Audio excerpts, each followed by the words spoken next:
All right, good afternoon. It's just a little bit past our start time. I see people are still being admitted. Thank you, Belma, for taking care of that. We are recording too, so everyone should have the little OK button so they know.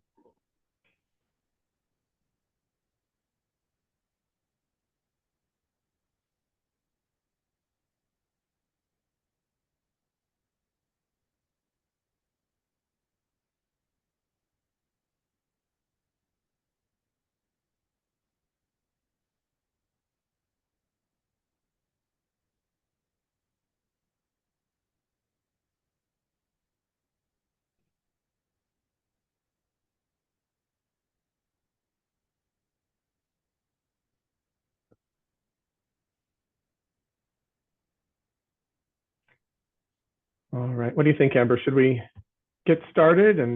Sure, let's go ahead and All get right. started. Welcome, everybody. All right, I'm going to share a screen here. Hopefully I can do this. I did it half an hour ago and everything worked fine. So, all right, hopefully we're seeing a state and regional collaborations. Thank you. Awesome.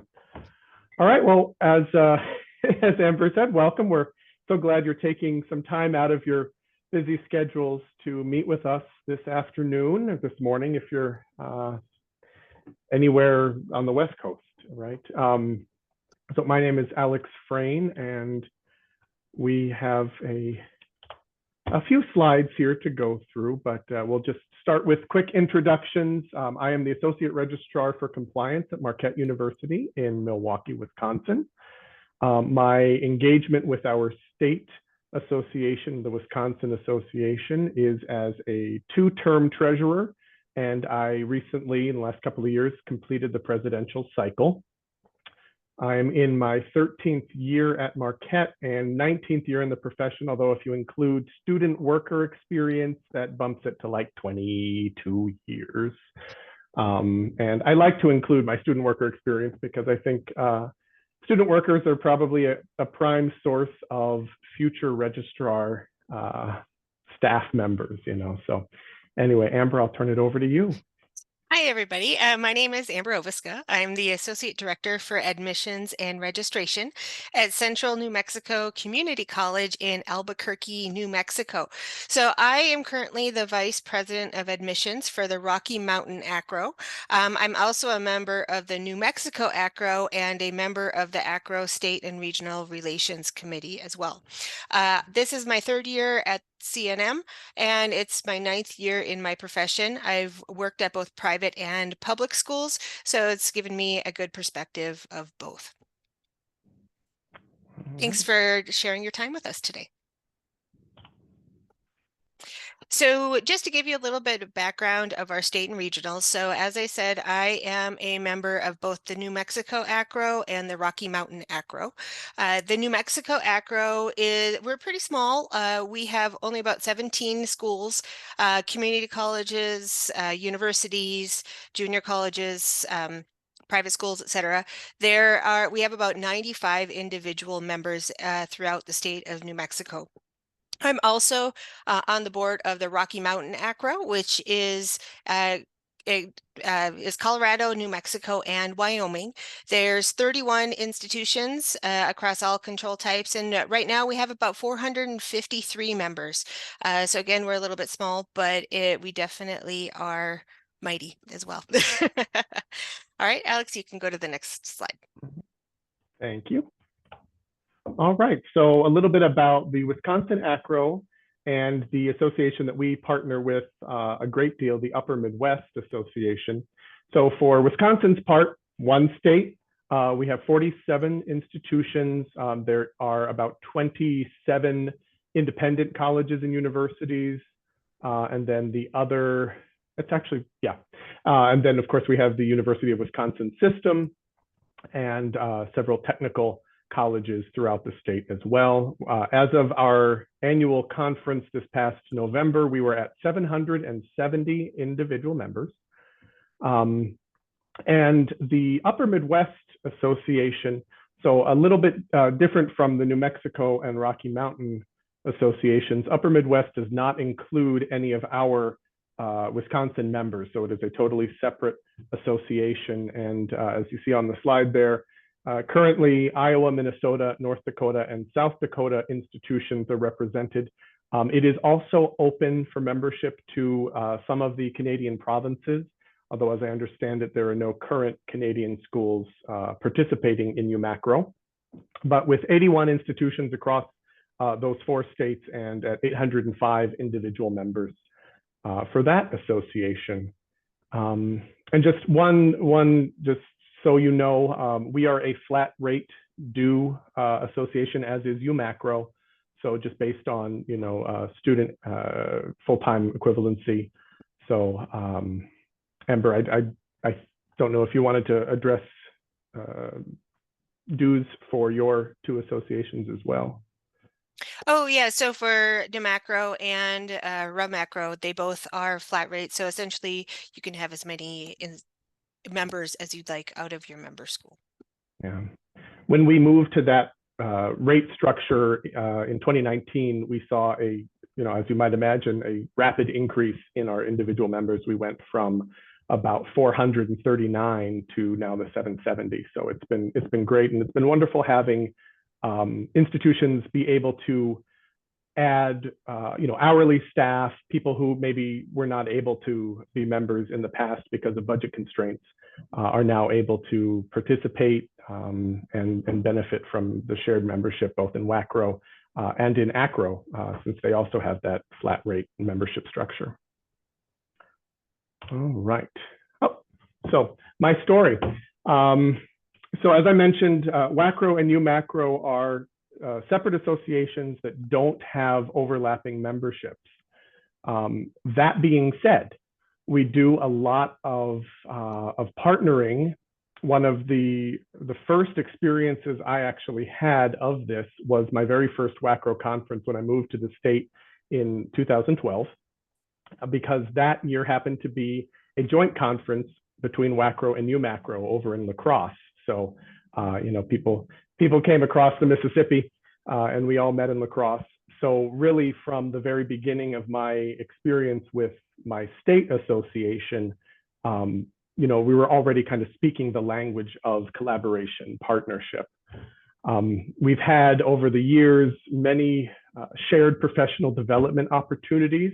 So Rhonda Kitch, former ACRO president, who was at one time a UMACRO member and president, who's now at Cornell, she sends a little Midwest love to us now and again, and we've had FERPA webinars that she has presented for us, sponsored by UMACRO, and WACRO jumps on and shares that experience. We've also had some, more recently, professional development on crafting resumes and how to review resumes. And then just, you know, how to present, whether it be at your association annual conference or at the annual meeting for ACRO. This picture is one of the examples of having fun and working together. So we always put on a joint reception for when the state and regional reception night comes along for the annual meeting. UMACRO and WACRO always partner, and usually they don't have to you know, tell us to leave wherever we are, whichever venue we're at. We have fun. We try to keep it, you know, respectful. But that's a picture of the group at the Aurora annual meeting. We also will collaborate on annual meeting session presentations. So this past year, I was able to be on a panel with folks from UMACRO and WACRO on parenting professionals. So being in the workforce as a parent. And then recognizing each other's awesomeness. This is, I think, my favorite thing that we collaborate on. WACRO nominated UMACRO in the last couple of years for the Ackerman Award, which they received. So congrats again to UMACRO for their work on virtual professional development in a post-COVID world. So it's a lot of sharing recognition, sharing support for one another that has been just great from a professional and a personal experience. All right, that's my story. I'm sticking to it. We'll go over to Amber. My story is pretty similar, although I got started in acro, Romacro, and Nemacro a lot later. So as I mentioned, the Rocky Mountain Acro and the New Mexico Acro are separate organizations, but there are several people that belong to both, such as me.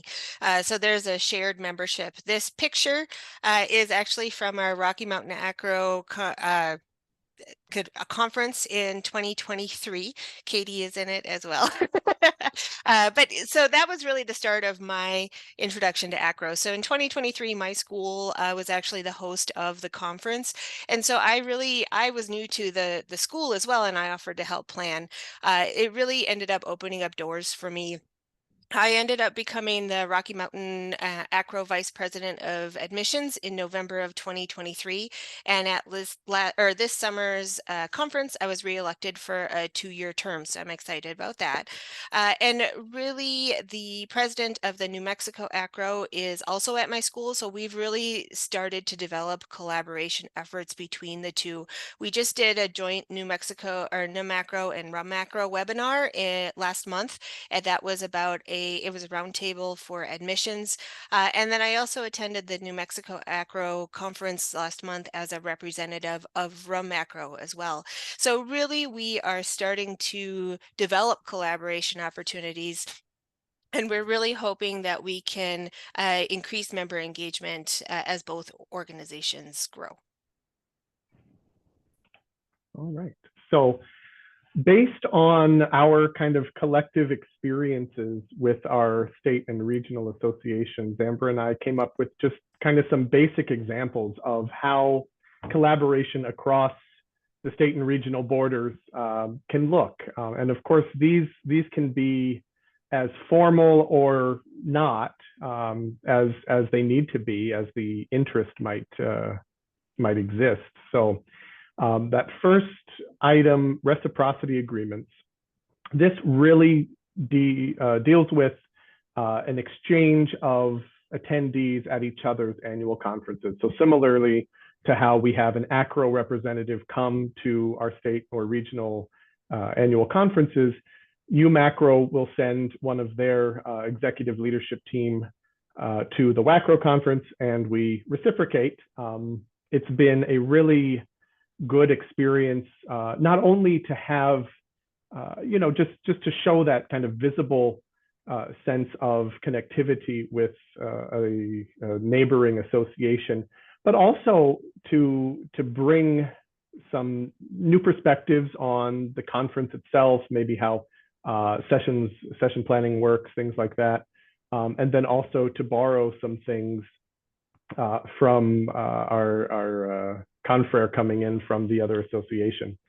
Kind of on a practical level, our reciprocity agreement is baked into our handbook.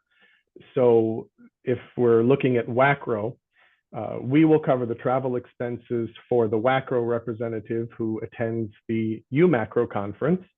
The conference fees themselves, the registration fees, are essentially reciprocated. So they're either waived or the association covers one, the WACRO association pays for the WACRO representative rather than that individual's institution paying for it, and vice versa.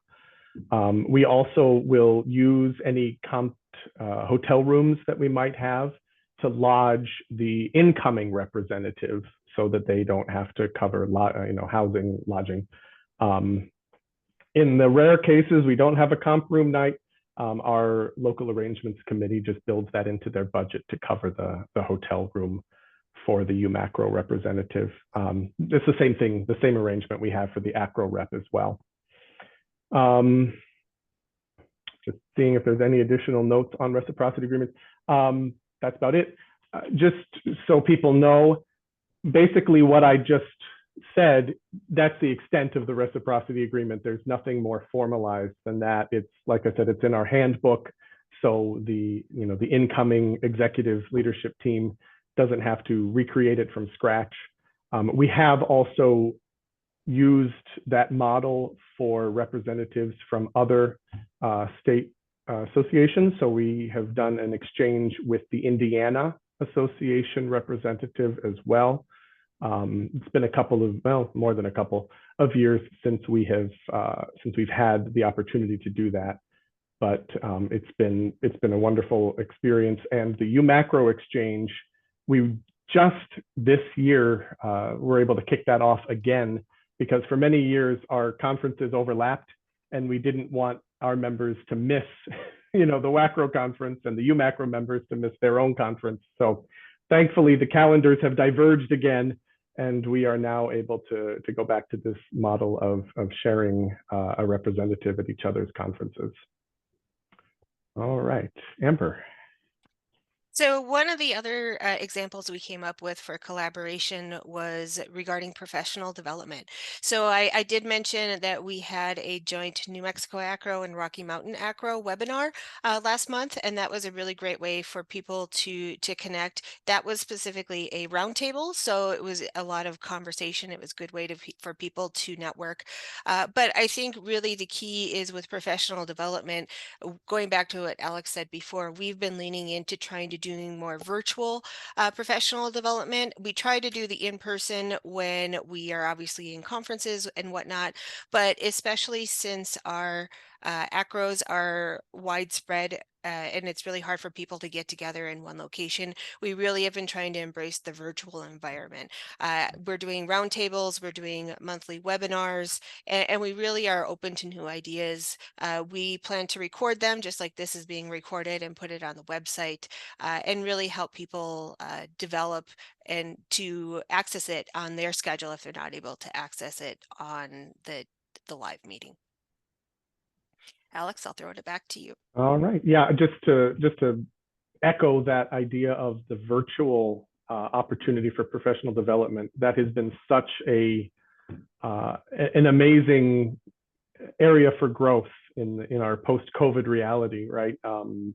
It's great to then have the videos, the recordings of those sessions, those webinars to post on the website, and people can refer to them as needed. We're very grateful that we have that opportunity, and UMacro has been very generous in inviting us to their monthly, because they do a monthly conversation, which can either be a formal presentation or just kind of a check-in. So for conference ideas, I kind of came to this from a couple of different avenues. One really, I think, beneficial area, not just for our state and regionals, but for the national association, is to co-develop session proposals for the annual meeting. So having kind of a base of people that you're familiar with to work together and promote, whatever the session proposal might be for the annual meeting has been great for me personally as a presenter, but then also for the attendees at the annual meeting. We definitely borrow ideas or processes for our own conferences from those exchanges that we participate in with the other association. So a key example of this, UMacro has for many years highlighted a specific conference philanthropy that proceeds from their raffles or any other thing, or just donations would go toward. And while WACRO has done, we have given like a 50-50 raffle, we've given proceeds to a charitable organization.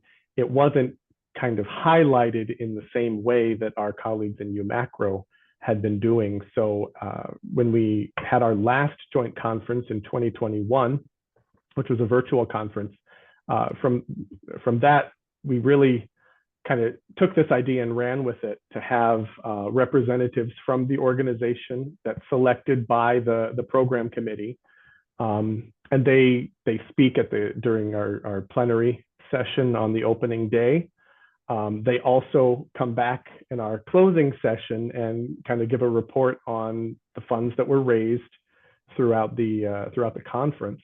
And it's been also not just our ability to kind of give back, but to make connections with those philanthropies in the higher ed space. So this past conference in November, we invited the College Guardians of Wisconsin, which is a fascinating group. Google it when you have the chance, but basically they work with students at our institutions who have aged out of the foster system, who might not have the same level of emotional support as our students coming to college for the first time. So they work with those students. But we were able to connect their founder, who came and spoke, to some resources, because she said, we don't have any connections at the private colleges in the state. So I said, I work at a private college in the state. I bet I can find somebody to be a contact for you to work kind of to spread the influence and spread the word, because it's all very grassroots. There's no centralized office that handles this. So anyway, just an example of the lasting ripple effects of an idea that we just kind of borrowed whole cloth from from our colleagues in UMacro. All right. Amber. All right. Well, and another option of collaboration or example of collaboration is resources. So this is an ongoing evolution of ideas, but some of the opportunities we've used so far is we're trying to develop our job board, where schools from different schools from the area can post on our websites to see if they are looking for hiring. It really gives more networking opportunities. Also, we're trying to develop where you can have discussion posts. Again, it's an ongoing process to try to come up with ways that members can be engaged, but we really are looking at developing the website and kind of modeling off of what ACRO's resources are as well. And Alex, I'll throw it back to you. All right. So expanded networks, expanded network opportunities. I think one of the great benefits to joining a state association and then being involved, of course, at the national level, is that your network of professional peers goes from just the people at your institution to all of a sudden you've got the whole state, or you've got the whole region, or the whole country. And so this is probably not an earth-shattering statement to make, but the more expansive you can create relationships beyond your own institution or state really does help from an institutional, organizational, and personal success point of view. And I think our diversity as association members, different points of view based on different job responsibilities, institution type, size, all of these things together really help form just a stronger higher ed community. So I think, being able to reach beyond that state or regional border and work closely with people, were it not for this webinar, I never would have had the opportunity to collaborate with a member of the New Mexico ACRO and Rocky Mountain ACRO. So, just a small personal example of that kind of collaboration. Certainly, I think, this is a very sharing profession.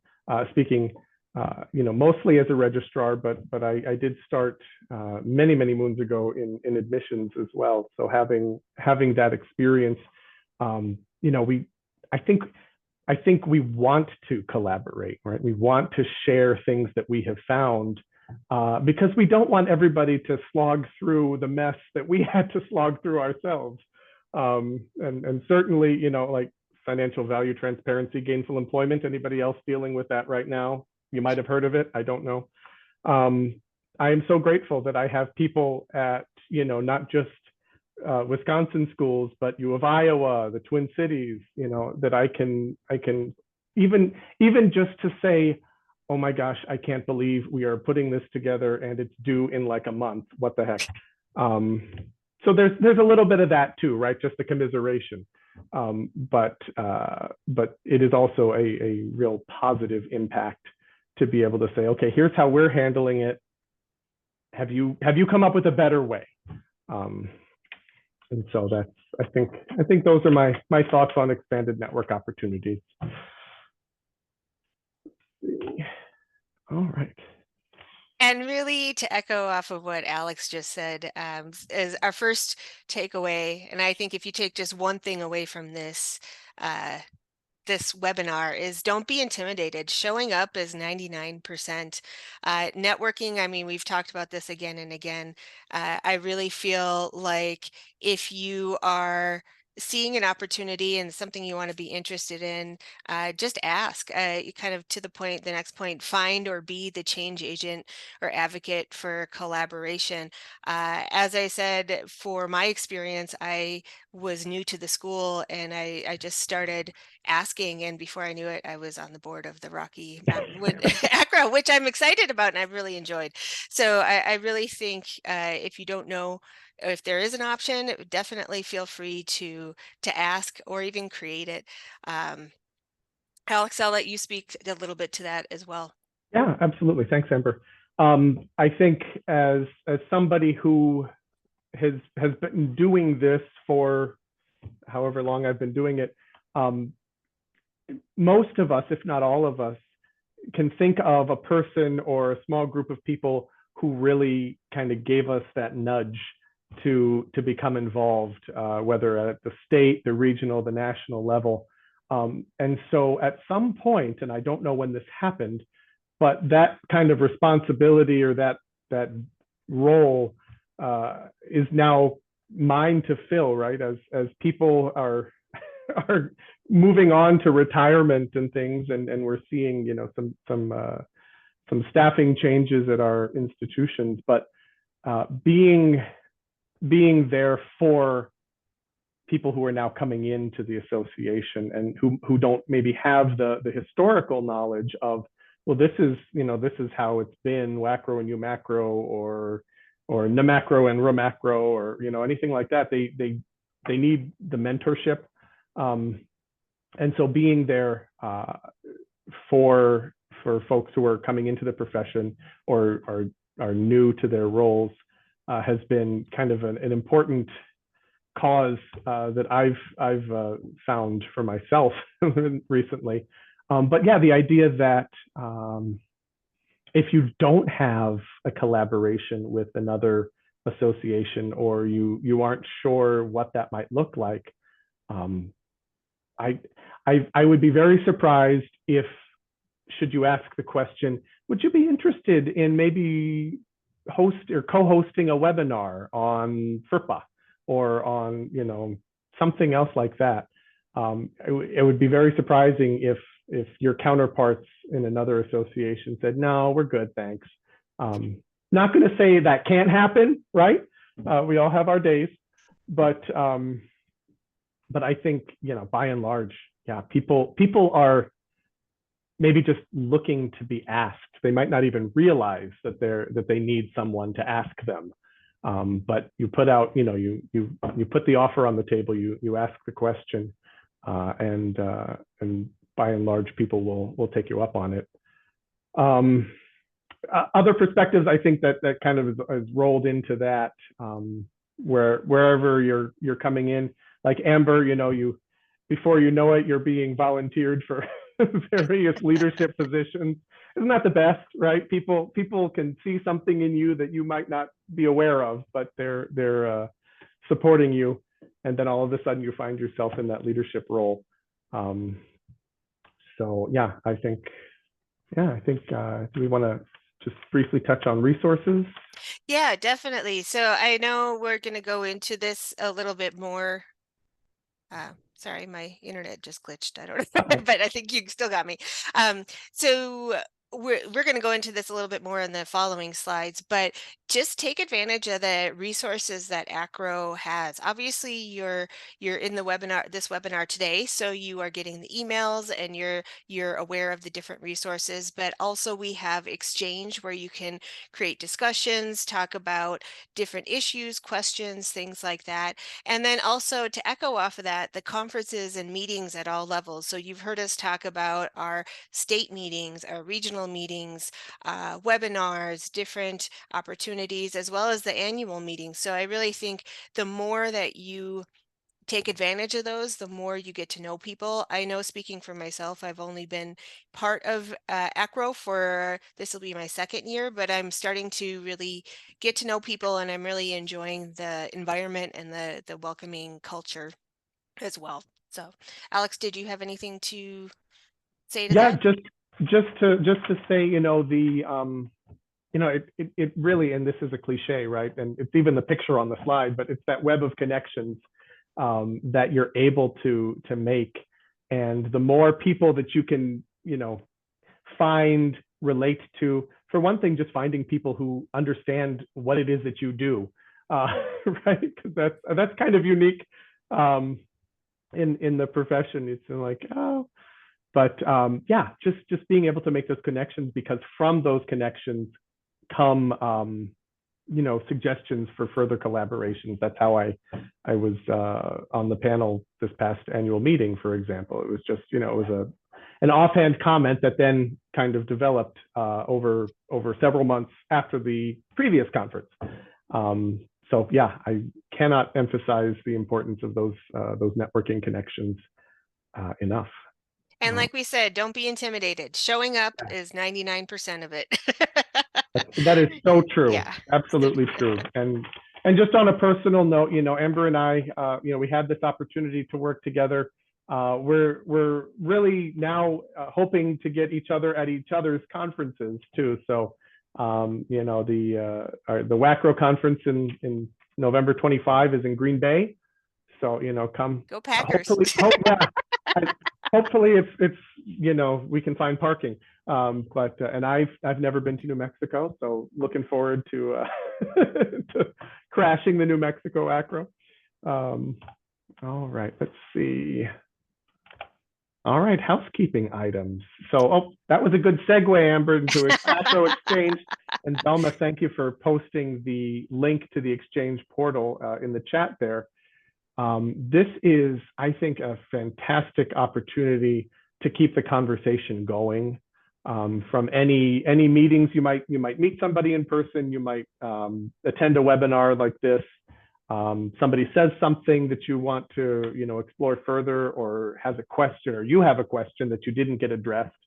Whatever it might be, Exchange is a great platform to leverage to continue, and it's in the virtual sphere now, we can keep talking with each other without having to worry about travel budgets and things like that. So, plug for ACRO Exchange. Let's see, what else do we have? And then also just to update your rosters. So if you make sure that your rosters are accurate on the ACRO website, you can make sure that you get messages from ACRO. Obviously you got the email to get to this webinar, so you're on the roster, but it's definitely a good reminder to keep on top of that so that everybody can get the messages that should be. Yeah, absolutely. And I was also asked to promote the best of the best session proposal nominations. The deadline is tomorrow. I can't believe it. So executive leadership folks in the state and regional, please send nominations for your best of the best sessions. And if selected by the annual meeting program committee, there is a one presenter conference registration waived or covered. So it's a great way to get somebody to the annual meeting who maybe has never attended before or not had the opportunity because of institutional budgetary issues. So best of the best sessions, deadline tomorrow. I think that was it on the housekeeping side of things. So Katie, unless I'm forgetting anything, we'll go here. The leadership meeting for state and regional leadership individuals. There are two. So this first slide for the upcoming one in June of 2025 at the Hilton Alexandria in Old Town, Alexandria, Virginia. I don't know if I need to read these bullets. They're more just save the dates. Yeah. So registration opens after the annual meeting. So early April, look for the registration. And then in 2026, about the same time, June 26th and 27th. And then some social media Acro accounts there. But I think we have time if people have questions or want to just, shoot the breeze. I'm free until 2:00 Central. So. Alex, I had a question for you in regard to your reciprocity agreements and sending members between. Is it always a board member that is sent, and is it a certain position that goes, or does that kind of change from year to year? In some ways, it's usually some member of our executive leadership team. It is not always the same position that goes. So part of it is due to availability. And so this, for example, this past exchange, the program chair from UMACRO is the person who came as our UMACRO representative. We sent our president-elect. Well, yes, yeah, it was a president-elect. I can't always remember like who has moved into what position at the time they go. So sometimes it's kind of the presidential level. We have a slightly different structure, so we don't have a program committee. We have a series of standing committees that our president-elect liaises with. So for us, the president-elect is kind of fills the same role as the program chair from UMACRO. But in past years, it's been like the past president because their schedule allowed them to do that. I don't think we have sent. I didn't go as treasurer, but it's not stipulated like who goes. It's kind of just discussed to see who is available to attend. All right. Yeah, great question.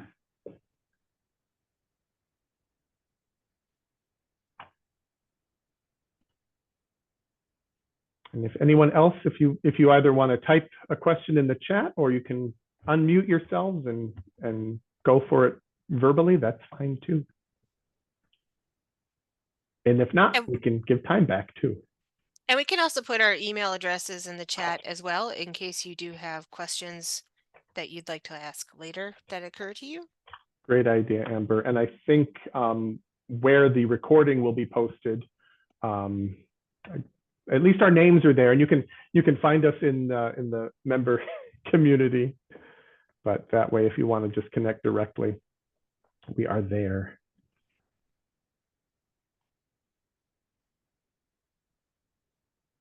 All right. All right. Well, you are all so very welcome. I hope you have found something, even if it's just the encouragement to go forward and set something up or start the ball rolling for a collaboration. But it has been it's been a great honor to speak with you all today and have a great end of semester. Hard to believe it's already second week of December here, and happy holidays. Yeah, I'm in denial that we're already there. So it's yeah, but wonderful. Take care, everybody. Thank you.